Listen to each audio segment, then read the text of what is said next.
Hey y'all, it's Enemy Kidman. Today I'm going to be reading the 12th episode of Kaguya-sama. Love is war, love is war, love is war. And I'm so gonna miss this fucking anime.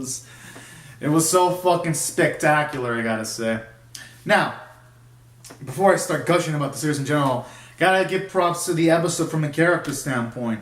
It gave a lot more characterization to Kaguya, like when she was crying, when it seemed all hopeless that she was going to be able to see the fireworks with her friends. But then when you have Shirogane show up at the nick of time so that she can see the fireworks, was a beautiful sequence. And then I loved how when they were seeing the fireworks, instead of looking at the fireworks, she was looking at Shirogane's happiest expressions. And I love sequences like that. In a way, they became closer, and I thought it made some progression from that standpoint. Even though you had the narrator say that at the end everything stayed normal, I think things did change slightly in my book. So I like that. We got to see a sad Kaguya cry, and honestly, the episode did a good job of justifying it because of everything just kept on seeming like it went against Kaguya in the first part of the episode towards when she got to see the fireworks. So in the sequence where she went from sad to happy, it was actually earned because the anime built up towards it, and that's what made it feel even much more beautiful when everyone was experiencing the fireworks. So props to the anime for that.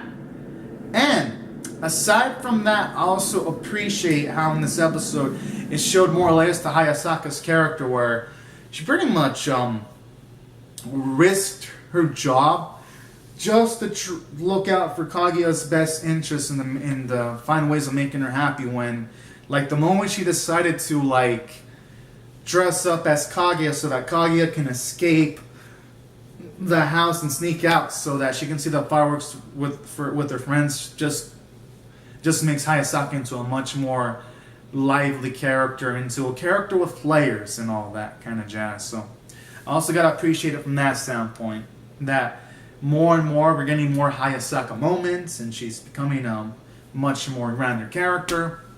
So that was another cool thing about this episode.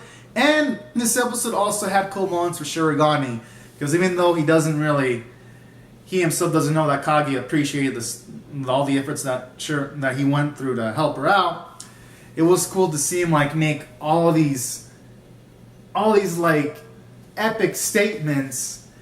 And I was like, yeah, it was hella manly. So I also gotta give episode credit for that, to see him go as far as to finding Kaguya somehow in a big city.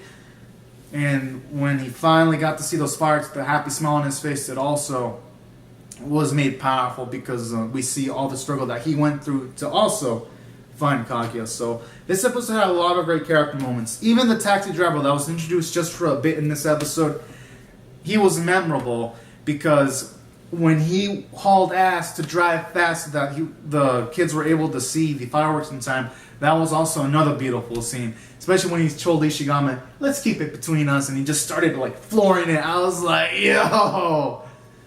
That was hilarious.